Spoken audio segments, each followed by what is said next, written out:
তুমি আইনমন্ত্রী, আইন উপদেষ্টা হইয়া তুমি বলো যে আমি এইটা জানি না ওইটা জানি না, তুমি জানো কি আমি সেইটা জানতে চাই। এই যে জামিন পাইলো, এটা কি আইন মন্ত্রণালয়ের বাইরে? এই যে সন্ত্রাসীরা বিভিন্ন ভাবে জামিন পায়, তারা কোথা থেকে পায় এই জামিন? এই স্বরাষ্ট্র উপদেষ্টা, তাকে আপনারা অনেকেই মনে করেন যে এই স্বরাষ্ট্র উপদেষ্টা ভেজা বিড়াল, তিনি কেউ কিছুই বোঝেন না, তিনি মাছটা উল্টে খাইতে পারেন না। এইটা হচ্ছে আর একটা হারামজাদা। ও এখনো ক্ষমতায় বসে শহীদ ওসমান হাদী হত্যার বিচারের জন্য কি কি পদক্ষেপ নিয়েছে আমরা জানতে চাই। এখন পর্যন্ত ক্যামেরার সামনে সে এসে কথা বলে না কেন?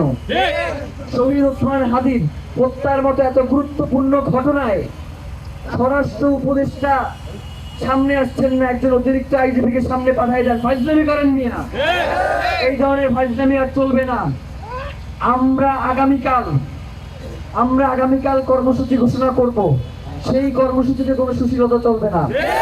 এমন কর্মসূচি আসতে পারে আমরা আইন উপদেষ্টাকে পদত্যাগ করে এরপর এই জায়গা ত্যাগ করতে পারি।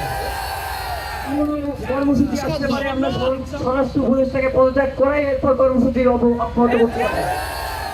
ভাইয়েরা, যেই স্বরাষ্ট্র উপদেষ্টারা শহীদ ওসমান হাদীকে রক্ষা করতে পারে নাই, তারা আপনারে আমারে কি রক্ষা করতে পারবে সেটা তো বুঝছেন।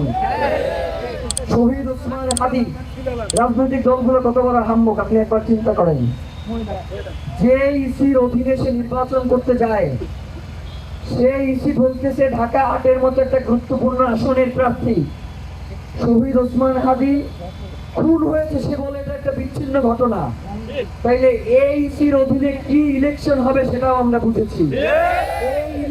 এই ইসির অধীনে বিচ্ছিন্ন নির্বাচন হবে, সুষ্ঠু নির্বাচন হবে না। সুতরাং আপনাদেরকে বলি, একজন যিনি বাংলাদেশে সত্যিকার অর্থে সুষ্ঠুভাবে নির্বাচন পরিচালনা করতে পারবে এমন একজনের কাছে আপনারা ইসির দায়িত্ব হস্তান্তর করেন। এই ধরনের দায়িত্বহীন কর্তব্যের কাছে আমরা আমাদের বাংলাদেশের আগামী রাজনীতি ছেড়ে দেব না।